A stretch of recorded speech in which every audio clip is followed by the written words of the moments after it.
Hey guys, welcome back to another video. Just get a liaise with you guys. Just just have a look at the team, how it's all going. Just what I don't like, what I do like, sort of thing, and just see what's happened. So, if you have a look now, Paris is out for another 4 weeks. That is tragic for me. It's gonna absolutely hurt. The thing is, I could actually keep Paris. The thing is, the thing with there is, I think he's got a good buy round. So the buy round he's in, we could use him. So trading him out doesn't seem to make sense now, and we could potentially like get a Sharp in or Jury in, and then get Oliver, Parrish to Oliver. But that's a luxury trade that we can't really afford with 15 trades left. So that'd be a problem. So we're going to keep Parrish because of the buy rounds as well. Hopefully he does come back. It's only 3 weeks. It won't be 4 weeks. Like it says 4 weeks, but remember the buy rounds, so you won't feel that 1 week where he's out. And you probably get so used to it now because we actually did all right considering he was out last week. So, but anyway, Baker still needs to go. I mean, we're still at the Darcy Moore. We could still bring in Darcy Moore because his kick-ins are really good. That's the reason why I wanted to go for that scenario. We could actually just hold on and just wait. Wilmot's going to make more cash now. I think Baker we could just downgrade to Sharp. And the problem is Jury now. Everyone who had Jury early, as you guys know, he only scored like 17. He might even be dropped this week, so I don't like his break even, but we're not actually going to cash him. Like, we're not trading people now. Like, we're not downgrading to trade them off to make more cash. So we want to try and it'd be more about if we get Jurian, it would be banking that money to upgrade the premium. And since we're really tight with money at the moment, every dollar counts now. We got the ones that we really wanted. The only one that got away, well, there was two. English got away, but now he's starting to score pretty bad, so he might actually target himself in. But with Darcy and Marshall, I was going to say Marshy, with Darcy and Marshall, firing up the way they are, we're probably going to keep them now, you know what I mean? Like, you can't argue 112, 110. Trading them out is bad. If you did trade them out before, maybe you did alright, especially if you did the Grundy Avenue and maybe some coin. But going that avenue, you probably went gone, which got hurt last week. But you still made extra coin, which was probably the correct move, which not everyone made that extra coin. So if I just optimize the team now, just have a quick look. This is somewhat what the team's going to look like. Dunkley, I was always going to keep in the forward line anyway. That's why it looks a little bit different at the moment.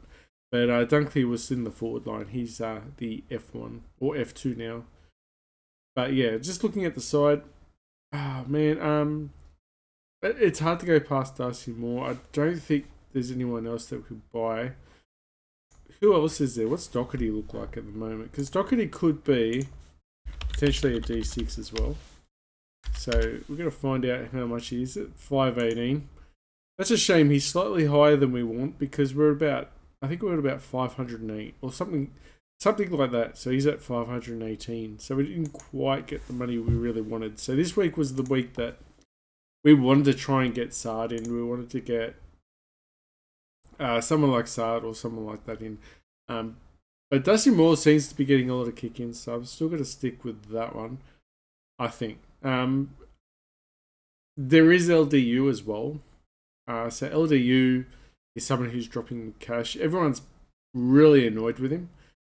And just to back up to what I'm saying now, like, I'm thinking almost if he drops a bit more coin, it might be a good time to get him because then you miss the bad weeks and you can get some more good weeks if he starts consistently scoring 120 plus.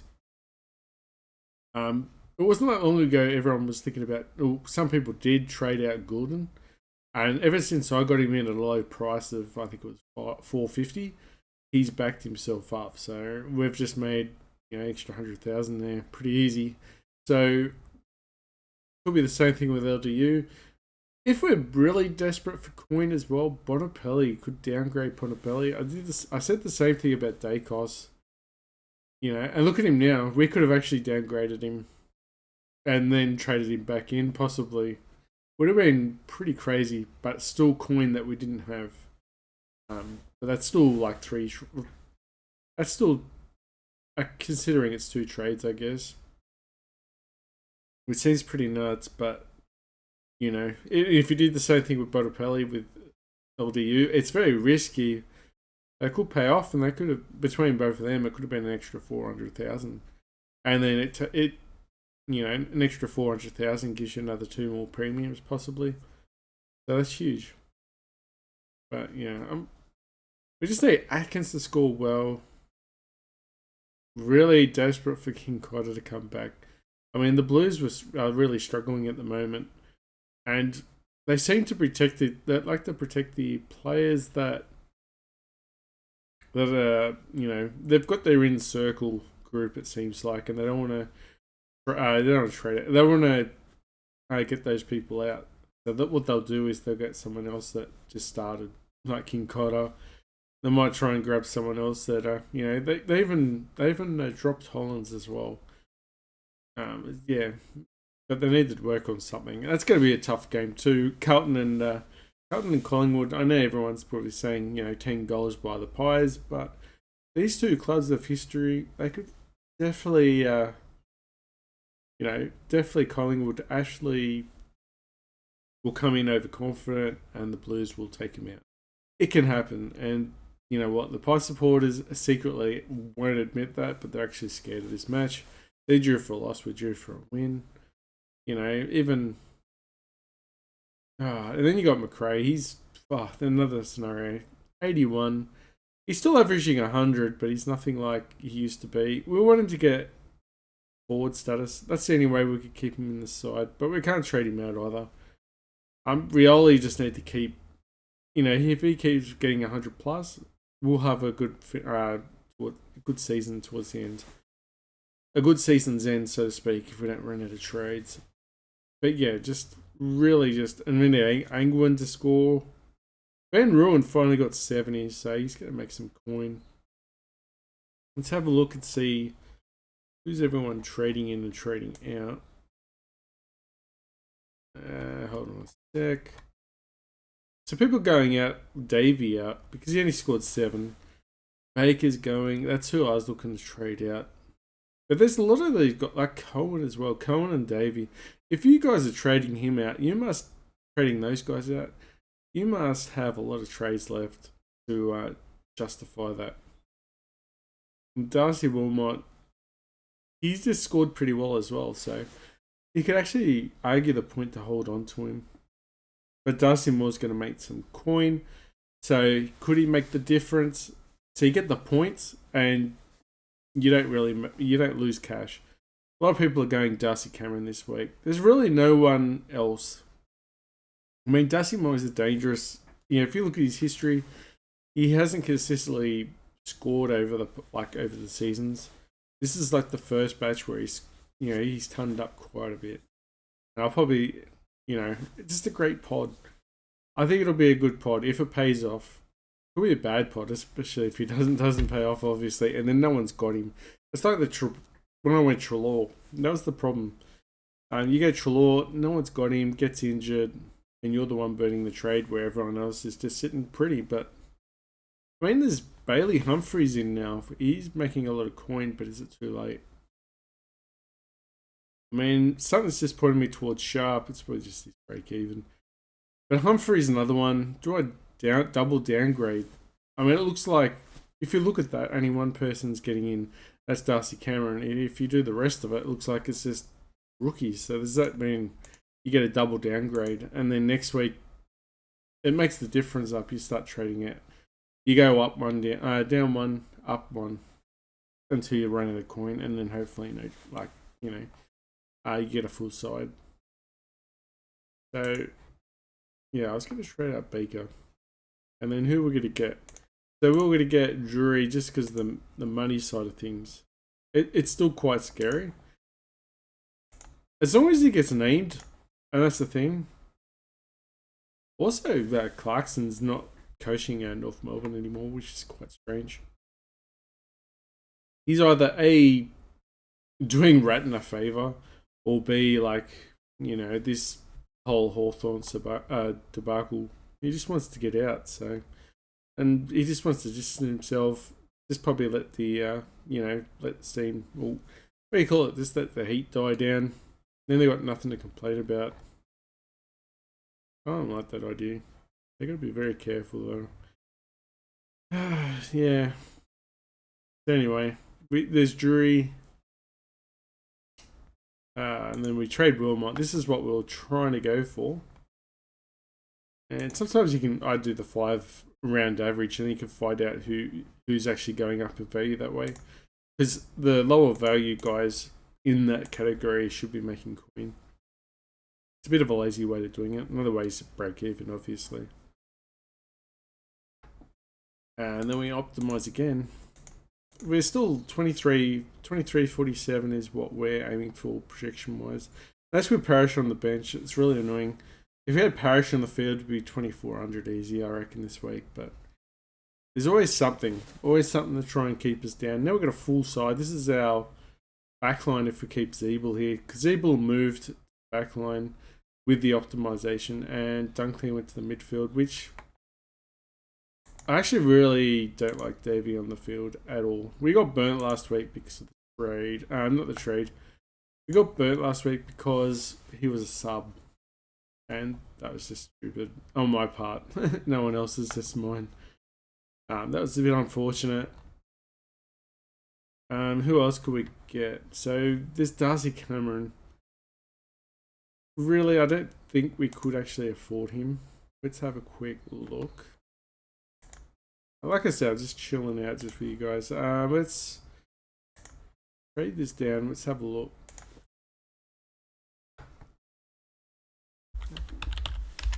Alright, so go Drury. And then Van Ruin we go early on, which I'm not really a fan of. But it's only 481. And there was another guy that I was looking at, was Shy Bolton, but another one too. Oh, Dustin Martin could be the one as well. Some people, funny enough, have suggested Dustin Martin. I go Dusty Martin, but it's Dustin Martin. Yeah, that's it. And that would be quite interesting. I mean, and then that way we could wait on Sinclair for next week or the week after, because Sinclair had a bad week. But then I heard he's not actually. What's Sinclair to do? They always shift, their defenders around. They did the same thing with Webster. I said it earlier in the year. They got a tendency of you'll get relaxed with someone turning up every week as a defender for St Kilda, and then overnight they'll just change his position, like their position, just the way they are, and then they don't score. And this might happen to Sinclair, although Sinclair has a lot more skill than say Webster did a couple of years back, so it could be a little bit different there. But it's still risky. I mean, now we've got Martin. We could go this way, and this finishes off our forward line. We're quite happy with that.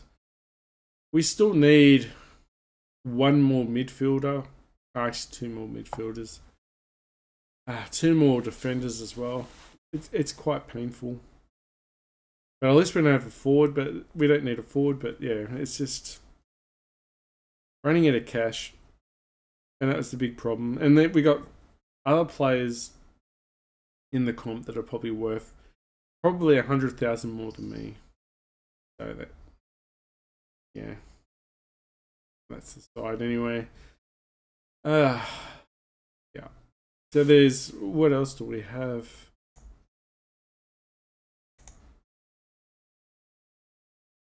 So I was really trying to get everyone in this category of averages as well. So I went Bonapelli, was happy with that. And Dacos. If you remember at the start of the season as well, I had no one in this category. I think I had Bonapelli, that was about it. But now we got Luke Ryan, Dawson, Dacos, and we had Taranto. Oh, did we have Taranto at the start? Maybe not. Yeah, Sarong, Dunkley, Darcy. We had Dunkley though. And Josh Kelly's here or there. It's pretty close actually. 111 is nice. A lot of people are jumping on Petrarca. I'd still probably prefer Oliver. The trucker sort of reminds me of Superman. I think they even said it. So. Liberatore is a good option as well. Sam Walsh, just not sure because the problem is they need to make some changes, and the changes they're not making are probably hurting them. So they wake up and then put Walsh on the, I don't know, let's say put him on the wing just to throw it in the air. You know, just try something different, and then he starts scoring a bit low. But he hasn't missed a week, so he's been quite well. He's turned up every week. He's been scoring like Parrish would. Liberatore is another one. I like Liberatore because of his tackling. He tackles a lot. Hey Google, stop. Yeah, so yeah, I like Liberatore just because of his tackling pressure, but because I had Trelaw, I couldn't really put him in. You know, he scored 118, 87, 120, 141, 101, 140, 100, 141. So he's actually scored quite considerable. So pretty much it's, you know, 1, 2, 3, 4, 5. 5 roughly around 120. You'd take that any day of the week. And then you got Sam Walsh as well, where, you know, his back was injury. Well, his back was injured, but now he scored 130. 117, so I'd still probably go Liberatore over Walsh anyway. But I think Petrarca is a bit overrated, but you never know. He's someone like he scores huge. He's got a huge ceiling, but he's not as consistent as some of the other guys. I mean, he's looking at this now. He is, but I don't know. I think he'll get a low score eventually. 97, 97, 190, 103. You know, he scored 167, 148. You know, he still scored really well, like for lots of 120s pretty much plus. So you take that. So he's a really valid option, I guess. But like I said, previous history suggests no, but I don't know. You'd probably have to go him. I can't get him, unfortunately. I just can't wait for next season. It's just terrible. I'm also going up against Neeks for Dakes as well. Yeah, let's have a look at matchups. He's got like Oliver. He's got Rosie. I don't have Rosie. Everyone else has got Rosie, but I don't. He's only due for 69 projection points. That's not good. 79. That's not good because if he turns up, that's going to be on top of his projection score. So that'll be huge for him. Day is no good, I reckon. He's okay, but he's not going to score huge. Sicily is another 190, but he can, 120 to 130 is quite easy. T Green, not scared of. He's got Sinclair now, so Sinclair only 92. He probably will turn up again. We'll see if he bounces back. Oh, we do have a decent team to play against him, so we've got Dawson, Portapelli, McRae. You can't really argue. I can argue about McRae. I'd rather Petrarca over McRae any day at the moment. But towards the season ends, you might think the other way might be better. Yeah. So everyone else is exactly the same. So when you guys are playing me, I've usually got a pod side compared to everyone else. Martin's only 85 trajectory. That's good. Has it been long enough though? Because remember last time we got him, he had a personal leave to take the rest of the season off, pretty much. And he's getting to that age where he might be a bit risky, but for the price and for his scoring potential, he was looking really good on the weekend. So, yeah. I don't know, Darcy Moore seems to be a good one though, because I think Darcy Moore's the captain. But Martin's break-even's at 41, and he's at 5% pod. Not too bad. And if you have a look at, what's his name, Moore.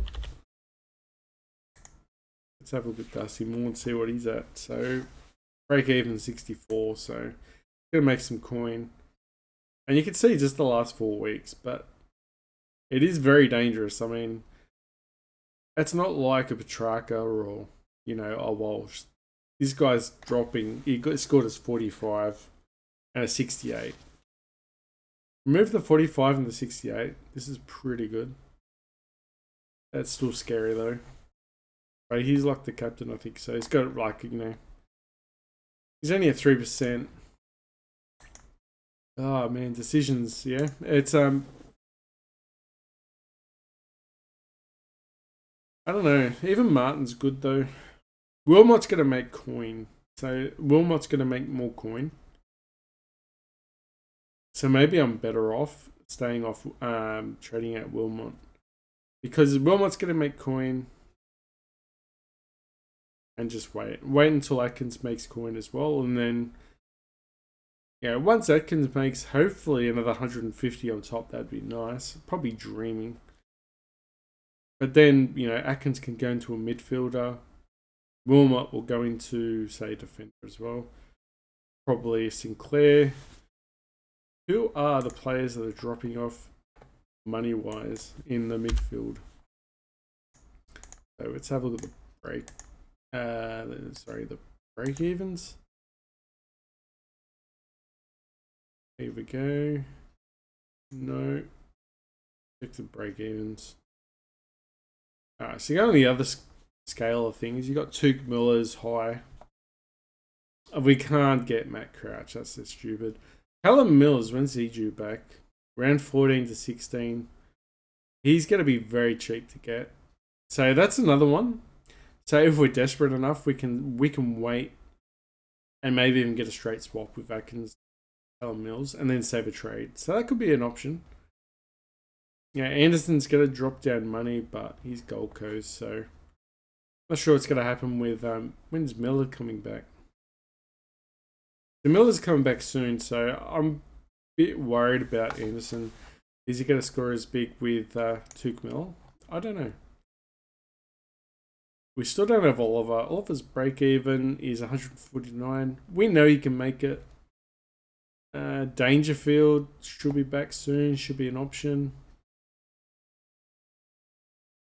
Oh, wow. So Cripps is going to be down in money as well. Everyone's down in money. That's awesome. That's really good for us. I mean, we could also get Ridley back in the side once he comes back. But I think he had a concussion. So he could be due back sometime. But he has been consistent. And neither has Redmond.